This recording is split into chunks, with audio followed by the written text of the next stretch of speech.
Hello friends, welcome to my YouTube channel. आज हम लोग सामान्य हिंदी का समास चैप्टर कंप्लीट करेंगे, जो सभी प्रतियोगी परीक्षाओं के लिए बेहद ही महत्वपूर्ण है। और हमारे चैनल में सभी सब्जेक्ट की प्लेलिस्ट फ्रीज वाइज बनाई गई है, आप लोग जाके देख सकते हैं। और अगर वीडियो अच्छा लगे तो चैनल को सब्सक्राइब करें, वीडियो को लाइक करें, कमेंट करें। चलिए देखते हैं हम लोग यहाँ पर जो हमारा चैप्टर है समास के बारे में। अब सबसे पहले तो हम लोग जो समास की परिभाषा होती है वो हम लोग जान लेते हैं कि समास की परिभाषा क्या होती है। समास की परिभाषा देखते हैं हम लोग। जब दो या दो से अधिक शब्दों के मिलने से कोई नया शब्द बन जाता है, जब दो शब्द को मिलाकर कोई नया शब्द बनाते हैं तो उसे बोला जाता है सामसिक शब्द। उसे सामसिक शब्द कहते हैं। क्या कहते हैं उसे? जब दो शब्दों को मिलाकर एक नया शब्द बनाते हैं तो उसे कहा जाता है सामसिक शब्द। और उन शब्दों के योग को समास कहा जाता है। वही जो दो शब्द जोड़े गए हैं उनका जो ये योग हुआ है तो उसे क्या बोलते हैं? उसे बोलते हैं समास। तो ये हमारी समास की परिभाषा कंप्लीट हो चुकी है। अब उसके बाद कुछ पॉइंट दिए गए यहाँ पे, मोस्ट इंपॉर्टेंट पॉइंट है सभी। यहाँ पे देखो, संधि में दो वर्णों का योग होता है। अब यहाँ पे बहुत बार क्वेश्चन पूछा जाता है, संधि में क्या होता है? दो वर्णों का योग होता है, किंतु समास में दो पदों का योग होता है। समास में क्या होता है? दो पदों का योग होता है और संधि में दो वर्णों का योग होता है। उसके बाद नेक्स्ट पॉइंट हमारा है, दो वर्णों के मेल, दो संधि में दो वर्णों के मेल और विकार की संभावना रहती है। और दूसरी ओर समास में पदों के प्रत्यय का लोप हो जाता है। समास में क्या होता है कि पदों के जो प्रत्यय होते हैं उनका लोप हो जाता है। और संधि में क्या होता है? दो वर्णों के मेल और विकार की संभावना रहती है। उसके बाद वेरी इंपॉर्टेंट पॉइंट है, बहुत बार पूछा गया क्वेश्चन में ये वाला पॉइंट, कि संधि को तोड़ना विच्छेद कहलाता है। संधि को जब डिवाइड किया जाता है बीच, उसे क्या बोलते हैं? उसे बोलते हैं विच्छेद करना। किंतु समास को तोड़ना विग्रह कहलाता है। समास को तोड़ना क्या कहा जाता है? समास को तोड़ना विग्रह कहलाता है और संधि को तोड़ना विच्छेद कहलाता है। ये हमारे तीनों पॉइंट कंप्लीट हो चुके हैं। अब देखते हैं नेक्स्ट पॉइंट हम लोग, समास के भेद। अब नेक्स्ट पॉइंट हमारा है कि समास के भेद। समास के कितने भेद होते हैं? समास के 6 भेद होते हैं। ये भी पेपर में क्वेश्चन पूछा जाता है कि समास के कितने भेद होते हैं। क्या बताएंगे हम लोग? समास के 6 भेद होते हैं। और जो 6 प्रकार के समास बताए गए हैं, इस सभी के नाम आप लोगों को याद करना है, क्योंकि पेपर में ऐसे क्वेश्चन आता है, कोई 3 समास देगा, एक दूसरा नाम दे देगा, पूछेगा इनमें से कौन सा समास नहीं है। तो ठीक, ये जो समास दिए गए हैं, नंबर 1 अव्ययी भाव समास, नंबर 2 तत्पुरुष समास, नंबर 3 कर्मधारय समास, नंबर 4 द्विगु समास, नंबर 5 द्वंद्व समास और नंबर 6 बहुब्रीहि समास। ये सभी नाम आप लोगों को याद करना है, ठीक है। उसके बाद देखते हैं हम लोग पहला जो हमारा समास है, अव्ययी भाव समास। अब यहाँ पे पहला पॉइंट हमारा है अव्ययी भाव समास। अब पहले इनकी सबकी डेफिनीशन याद करना, परिभाषा सबकी याद करना है, और उसके बाद कहाँ पे कौन सा समास होता है वो तो हम अभी बता देंगे 1 मिनट में, ठीक है। अब देखो यहाँ पे, जिस समास में प्रथम पद अव्यय और दूसरा पद संज्ञा हो उसे अव्ययी भाव समास कहते हैं। अब पेपर में क्या पूछा जाता है कि ये डेफिनीशन दे दी जाएगी और पूछा जाएगा कि कौन सा समास है। तो क्या बताएंगे हम लोग? अव्ययी भाव समास। क्या होता है इसमें कि जिस समास में प्रथम पद अव्यय और दूसरा पद संज्ञा होता है उसे अव्ययी भाव समास कहते हैं। तो ये हमारी डेफिनीशन कंप्लीट हो गई। उसके बाद एक यहाँ पे देखो, पहचाना कैसे जाएगा इसको, कि ट्रिक क्या है इसकी, कि प्रत्येक उपसर्ग वाला शब्द अव्ययी भाव समास कहलाता है। अब यहाँ पे देखो एग्जाम्पल दिया गया है, जैसे कि यथाशक्ति। अब यहाँ पे क्या देखना हमें? यथाशक्ति। अब यहाँ पे देखो, जो मुख्य शब्द क्या है इसमें? मुख्य शब्द है शक्ति, और इसमें क्या लगा है? यथा। यथा लगा हुआ है, तो क्या हो गया ये? यथाशक्ति। तो इसका मतलब है शक्ति के अनुसार। तो इसमें कौन सा हो गया समास? यथा और शक्ति। कौन सा समास हो गया इसमें? अव्ययी भाव समास। इसको डिवाइड करके देखेंगे, जो मेन शब्द है उसमें देखेंगे कौन सा उपसर्ग लगा हुआ है। अब यहाँ पे देखो, जैसे शीघ्र, शीघ्र मेन शब्द है। अब यथा का क्या मतलब है? यथा जो है एक उपसर्ग हो गया, तो यथा शीघ्र क्या हो गया? शीघ्रता से, जिसका मतलब बहुत जल्दी से। तो यहाँ पे क्या हो गया? यथा शीघ्र। कौन सा समास होगा? अव्ययी भाव समास। उसके बाद नेक्स्ट पॉइंट देखो कि परिवार। मुख्य शब्द क्या है यहाँ पे? परिवार। और कौन सा उपसर्ग लगा इसमें? सा लगा हुआ है। क्या लगा हुआ है? सा। तो इसका मतलब हो गया सपरिवार। सपरिवार का मतलब पूरे परिवार सहित। तो यहाँ पे कौन सा समास हो गया? अव्ययी भाव समास। क्या होता है अव्ययी भाव समास में? कि उपसर्ग मिलता है, सबसे पहले शब्द के क्या मिलेगा, उपसर्ग मिलेगा, तो वहाँ पे क्या होगा, अव्ययी भाव समास। देखो यहाँ पे जैसे लिखा जन्म, मेन शब्द क्या है, मुख्य शब्द यहाँ पे जन्म है और इसमें लग गया उपसर्ग आ, तो क्या हो गया, आजन्म। तो क्या हो गया, जन्म भर, इसका मतलब होता है जन्म भर। तो कौन सा समास हो गया यहाँ पे, अव्ययी भाव समास। क्या ट्रिक है इसकी कि प्रत्येक उपसर्ग वाला शब्द अव्ययी भाव समास कहलाता है। अब उपसर्ग प्रत्यय तो आप लोग पढ़े ही होंगे, नहीं तो उसके बाद अगला टॉपिक में उपसर्ग प्रत्यय पढ़ाएंगे आप लोगों को, ठीक है। तो यहाँ पे प्रत्येक उपसर्ग वाला शब्द अव्ययी भाव समास कहलाता है। ये हमारा अव्ययी भाव समास कंप्लीट हो चुका। और उसके बाद देखते हैं नेक्स्ट हम लोग तत्पुरुष समास। अब तत्पुरुष समास में क्या होता है, देखो सबकी डिफिनीशन आप लोगों को याद करना, क्योंकि सब में परिभाषाएं पूछी जाती हैं और फिर क्वेश्चन पूछता है, आपको ये परिभाषा दे देगा, पूछे कौन से इसमें समास है, कौन सी समास की परिभाषा है। अब यहाँ पे देखो तत्पुरुष समास की क्या परिभाषा होती है, जिस समास में उत्तर पद की प्रधानता होती है, क्या होती है, उत्तर पद की प्रधानता होती है, उसे क्या कहा जाता है, उसे कहा जाता है तत्पुरुष समास। तथा विभक्ति चिन्ह लुप्त हो जाता है, उसे तत्पुरुष समास कहते हैं। अब यहाँ पे विभक्ति चिन्ह लुप्त हो जाता है, उसे तत्पुरुष समास कहते हैं। ये विभक्ति चिन्ह वाला नहीं मिलेगा आप लोगों को डिफिनीशन में, ठीक है। बस इतना ही मिलेगा पेपर में कि जिस समास में उत्तर पद की प्रधानता होती है उसे क्या बोलते हैं, उसे बोलते हैं तत्पुरुष समास। और कभी कभी ऐसा भी दे देता है कि तथा विभक्ति चिन्ह का लोप हो जाता है, उसे तत्पुरुष समास कहते हैं। तो इसकी परिभाषा याद हो गई आप लोगों को।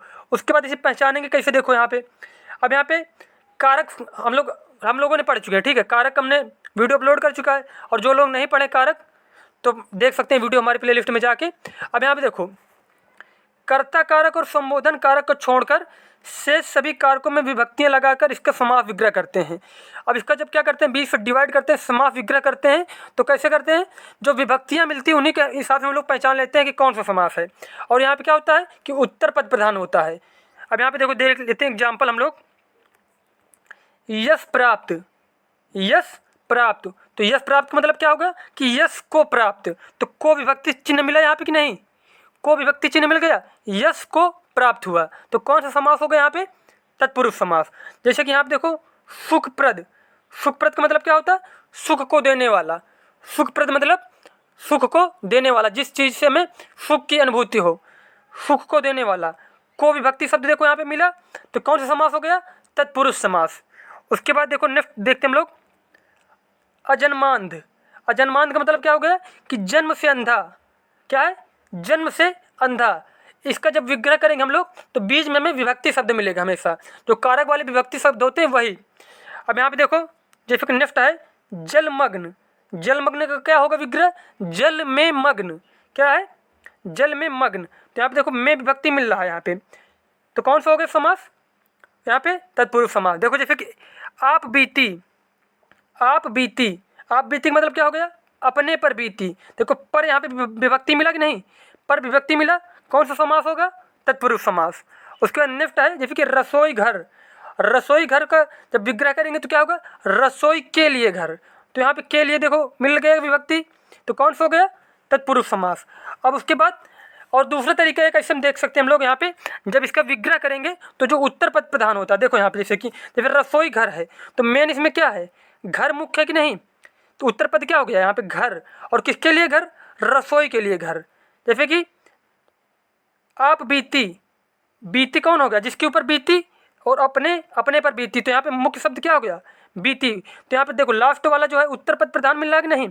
अजन्मांध जैसे हो गया यहाँ पे जन्म से अंधा, जन्म से अंधा, अंधा मतलब कोई व्यक्ति होगा व्यक्ति होगा कोई कि नहीं, तो यहाँ पे मुख्य कौन सा है इसमें, उत्तर पद प्रधान, तो यहाँ पे अंधा क्या है, मुख्य है, लेकिन क्या है, जन्म से अंधा है, तो यहाँ पे कौन सा समास हो गया, तत्पुरुष समास।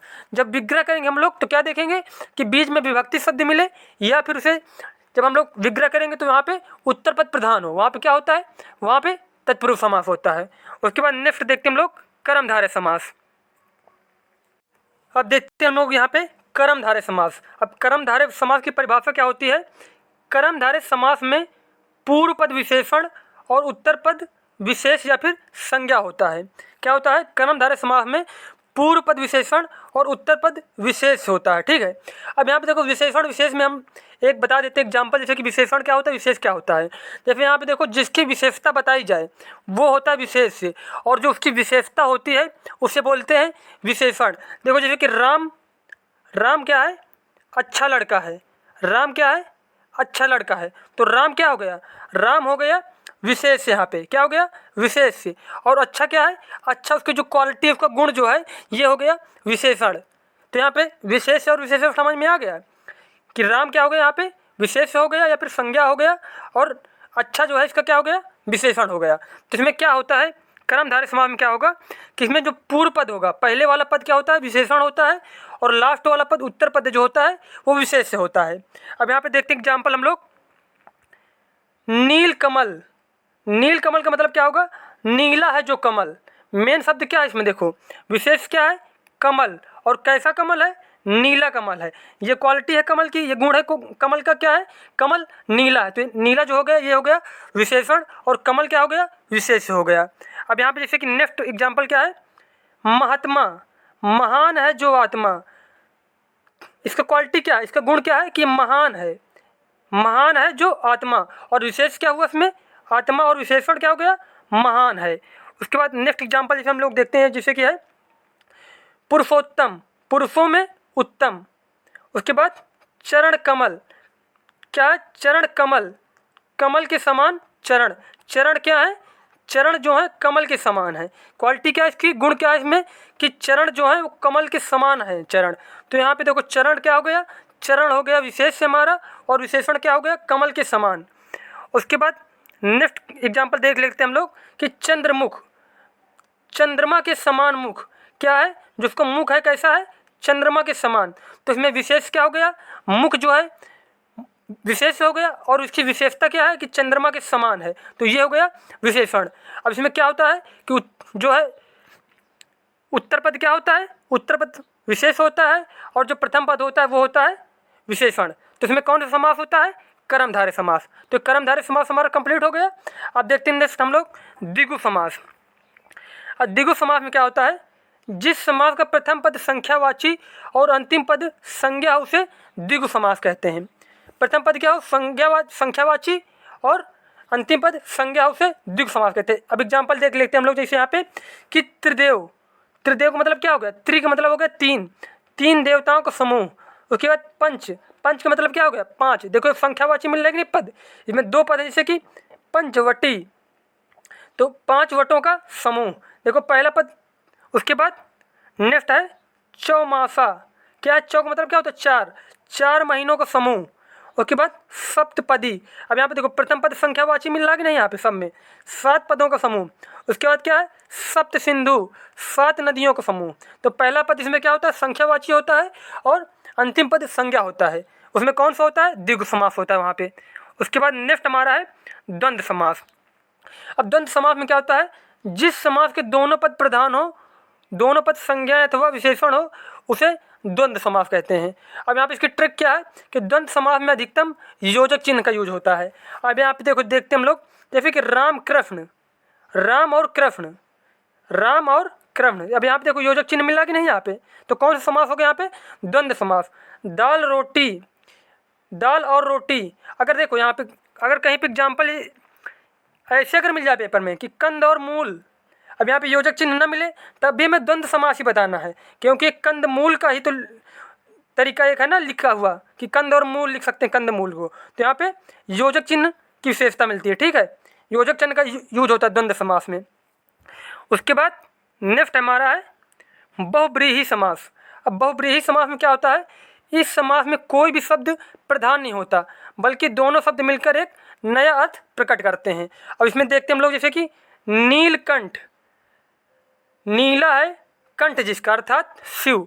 और एक चीज़ ये नोट कर लीजिए यहाँ पे कि जब कहीं भी भगवान के बारे में कोई भी मिल जाए शब्द यहाँ पे, उसमें पूछा जाए कि कौन सी इसमें समास है, तो हमेशा वहाँ पे बहुब्रीहि समास होता है, ठीक है, जब भी मतलब कोई भगवान की बात की जाए। अब यहाँ पे जैसे कि 10 आनन, 10 आनन अर्थात रावण, 10 हैं आनंद जिसके। उसके बाद नेक्स्ट एग्जाम्पल जैसे कि पंकज, पंख में पैदा हो जो अर्थात कमल।